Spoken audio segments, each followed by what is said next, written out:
আসসালামু আলাইকুম ওয়া রাহমাতুল্লাহি ওয়া বারাকাতুহু। ইন্নাল হামদালিল্লাহ ওয়াসসালাতু ওয়াসসালামু আলা মান লা নাবিয়্যা বা'দা। সুপ্রিয় দর্শক শ্রোতা, আমরা আজ মসজিদ নববীর খুতবার অনুবাদ শুরু করছি। আজকের খতিব হচ্ছেন ফজিলাতুশ শেখ আব্দুল বারী আস-সুবাইতি হাফিজাহুল্লাহ। যে বিষয়ে তিনি খুতবাটি মুসলিম উম্মার জন্য প্রদান করেছেন তা হচ্ছে পার্থিব দুশ্চিন্তা থেকে পরিত্রাণের উপায়। সম্মানিত খতিব সাহেব মূলত আজকের খুতবাতে তিনি মুসলিম উম্মাকে 7টি পথ দেখিয়েছেন। যেই 7টি পথ যদি তারা অবলম্বন করে, আমরা সবাই যদি অবলম্বন করি, তাহলে আল্লাহর দয়া অনুগ্রহে আমরা এই পার্থিব জগতের যাবতীয় দুশ্চিন্তা, বিষণ্ণতা এবং মানসিক ব্যাধি থেকে আমরা মুক্তি পাব, আমরা রেহাই পাব। আল্লাহ তাআলা আমাদেরকে সেই তৌফিক দান করুক, আমিন। আমি যেন মন দিয়ে খুতবাটি অনুবাদ করতে পারি, আপনারাও যেন মনোযোগ দিয়ে খুতবাটি শুনতে পান এবং আল্লাহ তাআলা আমাদের সবাইকে এর উপর আমল করার তৌফিক দান করুক, আমিন।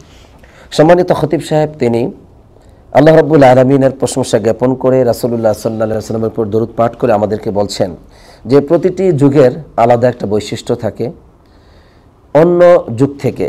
ঠিক আমাদের এই জগতেও দেখা যায় যে ব্যাপকভাবে প্রযুক্তি এবং শিল্পের দিক থেকে উন্নতি লাভ করেছে, যার কারণে অনেক দূরত্বের পথ আজ আমাদের নিকটবর্তী হয়েছে এবং অনেক কঠিন বিষয়গুলো আজ হাতের নাগালে এবং সহজ ও সাধ্যে পরিণত হয়েছে। মানুষের জ্ঞান বিজ্ঞান জানাটি খুবই একটি স্বাভাবিক ব্যাপার হয়ে পড়েছে এই প্রযুক্তি এবং শিল্পের উন্নতির কারণে। সম্মানিত খতিব সাহেব বলছেন, বস্তুগত উন্নত হলেও মানব জীবনে কিন্তু তাদের আত্মার প্রশান্তি, আত্মার পরিতৃপ্ত মোটেও হয়নি। তাই দেখা যায় মানুষের জীবনে আজ দুশ্চিন্তা যদি চলে আসে, তাদের এই জীবনে যত ধরনের ফিতনা, বিপদ, মুসিবত আছে, আপনজন হারানোর যে ব্যথা, এরপরে মানুষের অর্থনৈতিক ক্ষতির দিক, এই বিভিন্ন রকম সমস্যাগুলো যখন জীবনে চলে আসে, তখন সেখান থেকে পরিত্রাণের কোনো উপায় এই বস্তুগত উন্নতির মধ্যে, এই প্রযুক্তি এবং শিল্পের উন্নতির মধ্যে সাধিত হয় না। তাই দেখা যায় মানুষের জীবনে চলে এসেছে মনোবলহীনতা, নানাবিধ মানসিক ব্যাধি এবং জীবনের উজ্জ্বলতা এবং সফলতা বিনষ্ট হয়ে যাচ্ছে দুশ্চিন্তার কারণে। মানুষ এক পর্যায়ে তাদের ইবাদতে এবং আল্লাহ রাব্বুল আলামিনের সম্পর্কের মধ্যেও ব্যাপক কুপ্রভাব পড়ে যায় এই দুশ্চিন্তার কারণে। তাই সম্মানিত খতিব সাহেব বলছেন যে ইসলাম আমাদেরকে এই দুশ্চিন্তা থেকে, এই বিষণ্ণতা থেকে মুক্তির পথ দেখিয়েছে। যেই পথগুলো অবলম্বন করলে পরে একজন মানুষ পাবে সমৃদ্ধময় পবিত্র জীবন, আনন্দময় জীবন সে উপভোগ করতে পারবে। সুবহানাল্লাহ। এরপর সম্মানিত খতিব সাহেব বললেন যে সান্ত্বনামূলকভাবে আমাদেরকে বলছেন যে মানব জীবনটাই হচ্ছে এরকম যে সেই জীবনে রয়েছে দুঃখ, যন্ত্রণা এবং বিপদ মুসিবত। এর মানে মানব জীবনটাই এরকমই আল্লাহ তাআলা সৃষ্টি করেছেন। এই মর্মে আল্লাহ রাব্বুল আলামিন সূরাতুল বালাদের 5 নম্বর আয়াতে কারিমে বলছেন, লাকাদ খালাকনাল ইনসানা ফি কাবাদ। আমি তো মানব জাতিকে সৃষ্টি করেছি কষ্ট ও ক্লেশের মধ্যে। অর্থাৎ মানব জীবন অবশ্যই তারা দুঃখ, যন্ত্রণা, কষ্ট, বিপদে মুসিবতে থাকবে, এটা হচ্ছে তাদের একটা অবস্থা। আবার পরিত্রাণও পাবে আলহামদুলিল্লাহ। তাই সম্মানিত খতিব সাহেব সান্ত্বনামূলক একটা দৃষ্টান্ত দিলেন যে এই পার্থিব জগতে, এই পৃথিবীতে নবীদের জীবনে এসেছিল বিভিন্ন ধরনের বিপদ মুসিবত, যদিও তারা ছিলেন শ্রেষ্ঠ মানুষ। কোনো কোনো নবী অসুস্থতে লিপ্ত হয়েছেন, দারিদ্রতার অভাব অনটনের করাল গ্রাসে তারা নিমজ্জিত হয়েছেন। কোনো নবী প্রিয়জন হারিয়ে বেদনায় তারা নিমজ্জিত হয়েছেন। কখনো উম্মতের পক্ষ থেকে তাদের উপর মিথ্যা তহমত, অপবাদ পর্যন্ত দেওয়া হয়েছিল। মোট কথা হলো নবীগণ এই পৃথিবীতে সবচেয়ে বেশি কষ্ট করেছেন।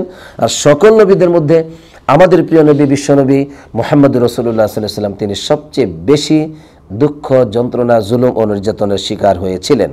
তাই তিনি তার নিজের মুখে এই কথাগুলো বলেছেন। তিনি বললেন, লাকাদ উযীতু ফিল্লাহি ওয়া মা উযিয়া আহাদুন। আমি আল্লাহর ব্যাপারে এত বেশি জুলুম ও নির্যাতনের শিকার হয়েছি যা অন্য কেউ এমনটি হয়নি। আমি আল্লাহ তাআলার ব্যাপারে এত বেশি আমাকে ভীত সন্ত্রস্ত করা হয়েছে যে অন্য কেউ এমনটি তাদের ঘটে নাই। সুবহানাল্লাহ। অতএব মানব জীবন বলতেই সেখানে দুঃখ যন্ত্রণা আছে, সেখানে কষ্ট, ত্যাগ, ক্লেশ আসবেই। আবার দেখা যায় নবীদের মতো মহান ব্যক্তিদের জীবনেও দুঃখ যন্ত্রণা এসেছিল।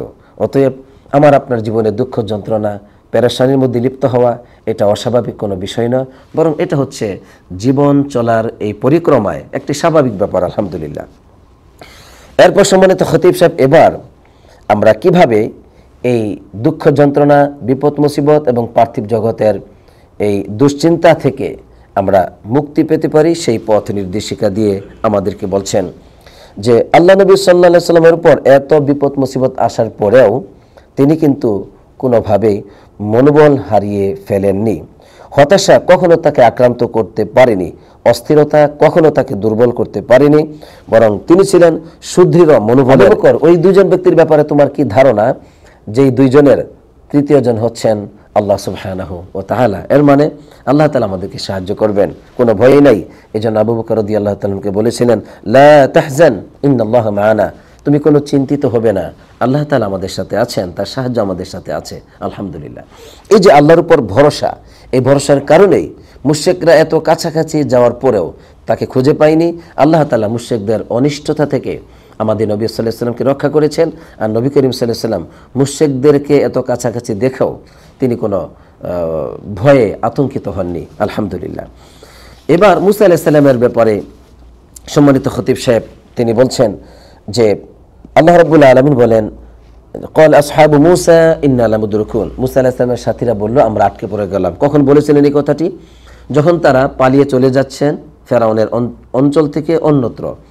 তখন ফেরাউন তার সৈন্যদেরকে নিয়ে মুসা আলাইহিস সালাম এবং তার সাথীদের পিছু চললেন। বিষয়টি এমন পর্যায়ে পৌঁছে গেল যে সামনে হলো সাগর, পিছনে শত্রু।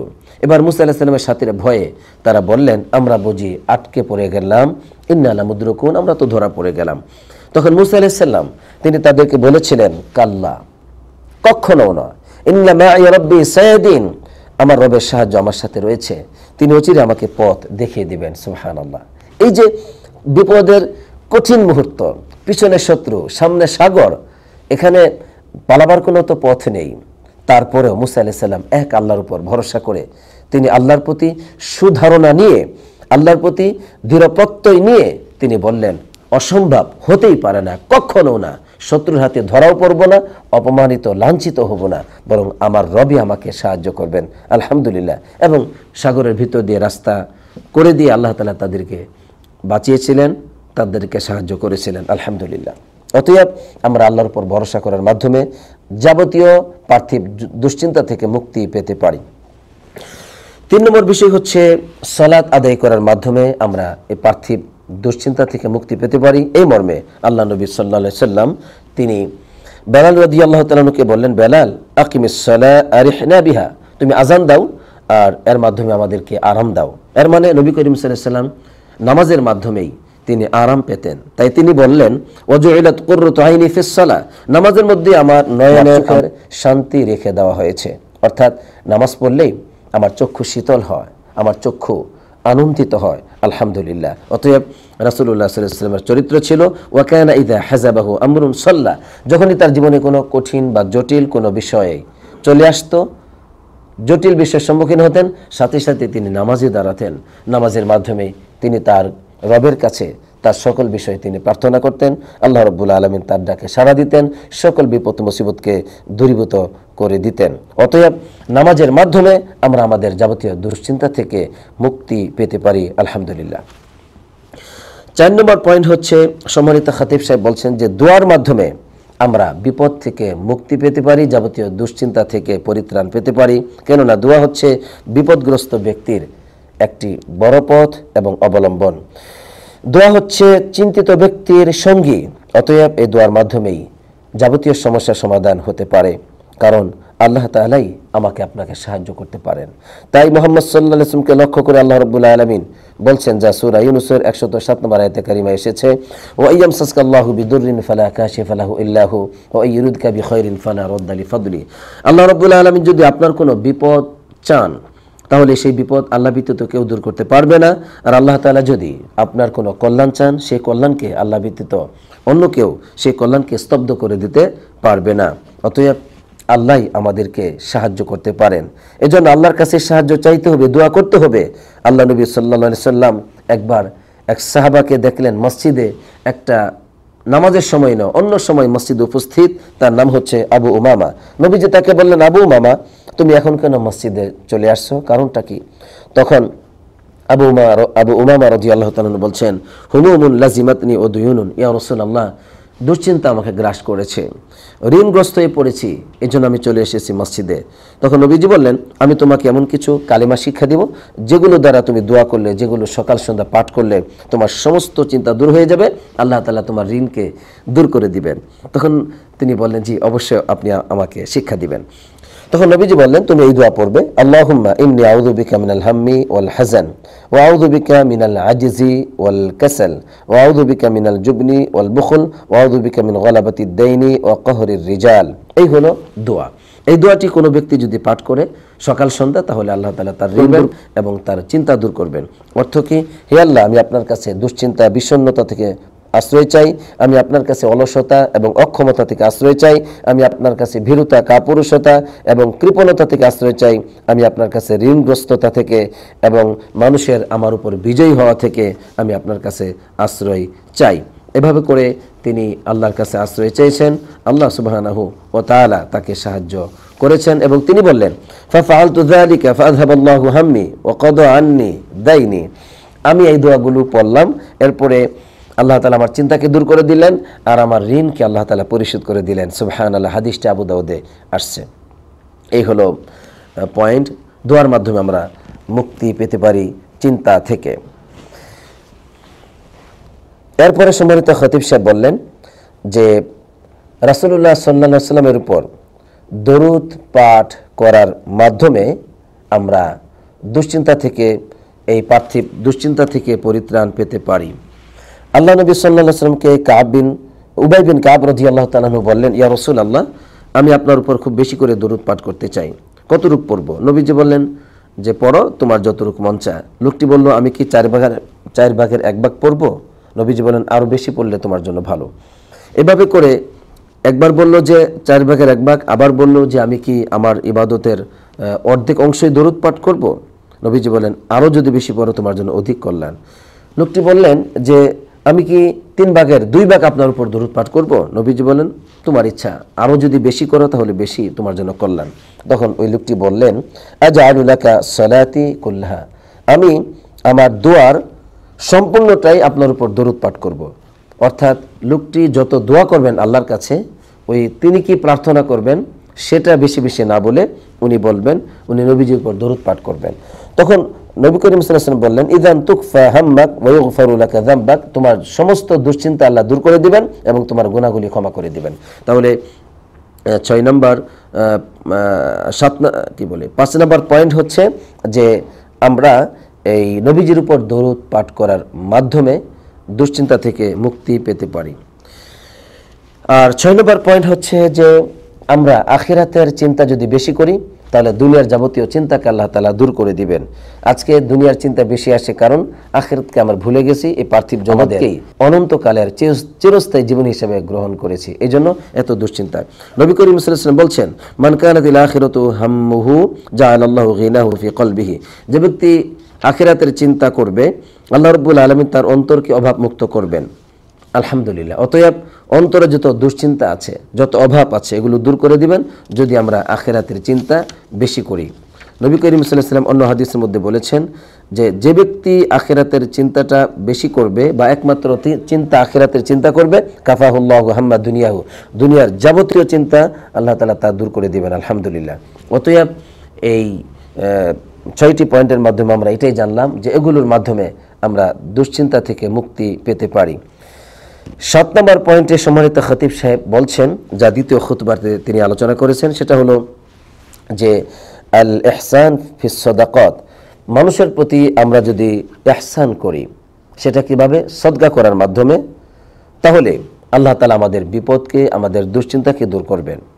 যেমন যারা সমাজের দুঃখ যন্ত্রণায় জর্জরিত মানুষ আছে, যারা অনাহার ক্লিষ্ট আছে, যারা ফকির মিসকিন আছে, দুর্বল আছে, তাদের পাশে যদি আমরা দাঁড়াই, তাদেরকে সান্ত্বনা যদি আমরা দেই, তাদের যে কোনো বিপদকে যদি আমরা দূর করি, তাহলে কিন্তু আল্লাহ তাআলা আমাদের এই পার্থিব যে দুশ্চিন্তা আছে সেটা থেকে আমাদেরকে আল্লাহ তাআলা পরিত্রাণ দিবেন, মুক্তি দিবেন। সুবহানাল্লাহ। এই মর্মে আল্লাহ রাব্বুল আলামিন কোরআনুল কারীমে বলেছেন, আল্লাযীনা ইউনফিকুনা আমওয়ালাহুম বিল-লাইলি ওয়ান-নাহারি সিররা ওয়া আলানিয়া ফালাহুম আজরুহুম ইনদা রাব্বিহিম ওয়া লা খাউফুন আলাইহিম ওয়া লা হুম ইয়াহজানুন। যারা তাদের সম্পত্তিকে খরচ করে রাতে এবং দিনে, প্রকাশ্যে এবং অপ্রকাশ্যে, তাদের জন্য তাদের রবের নিকট রয়েছে পুরস্কার, আর তাদের কোনো ভয় নেই, তাদের কোনো দুশ্চিন্তা নেই। সুবহানাল্লাহ। কোনো ভয়, কোনো দুশ্চিন্তা দুনিয়াতেও আমাকে গ্রাস করতে পারবে না, কবরেও না, আখিরাতেও না। যদি আমরা মানুষকে ইহসান করি দান খয়রাতের মাধ্যমে, মানুষের বিপদ মুসিবতকে দূর করার মাধ্যমে। এখানে সম্মানিত খতিব সাহেব তিনি দ্বিতীয় খুতবাটি শেষ করেছেন, অর্থাৎ 7 নম্বর পয়েন্ট এখানে শেষ হলো। সুপ্রিয় দিনী ভাই ও বোনেরা, প্রিয় দর্শক শ্রোতা, আমরা আজকে খুতবা থেকে যা জানতে পারলাম যে পার্থিব দুশ্চিন্তা থেকে আমরা মুক্তি পেতে পারি বেশ কিছু পথ অবলম্বন করার মাধ্যমে। একটি হচ্ছে যে আমরা অবশ্যই সালাত আদায় করব, আমরা দোয়া করব আল্লাহর কাছে, আমরা আল্লাহর উপর ভরসা করব, আমরা নবীজির উপর দরুদ পাঠ করব, আমরা আখিরাতের চিন্তা বেশি করে করব, আমরা অবশ্যই ইবাদতের মধ্যে নিমগ্ন থাকব খুব বেশি বেশি করে, এবং দান খয়রাত ও সদকা বেশি করব। আখিরাতের চিন্তা যদি আমরা বেশি করে করি, তাহলে দুনিয়ার কোনো চিন্তা, এই ক্ষণস্থায়ী জীবনের সামান্য চিন্তা আমাকে কোনো ক্ষতি করতে পারবে না। তাই আসুন আমরা এইসব নীতিমালাগুলোর উপর আমাদের জীবনকে গঠন করি, তাহলেই আমরা দুশ্চিন্তা মুক্ত হয়ে সুন্দর, আনন্দময়, সুখময় জীবনযাপন করতে পারবো। আল্লাহ তাআলা আমাদেরকে সেই তৌফিক দান করুক, আমিন। আসসালাতু ওয়াসসালামু আলা নবিয়িনা মুহাম্মদ ওয়া আলা আলিহি ওয়া সাহবিহি আজমাইন।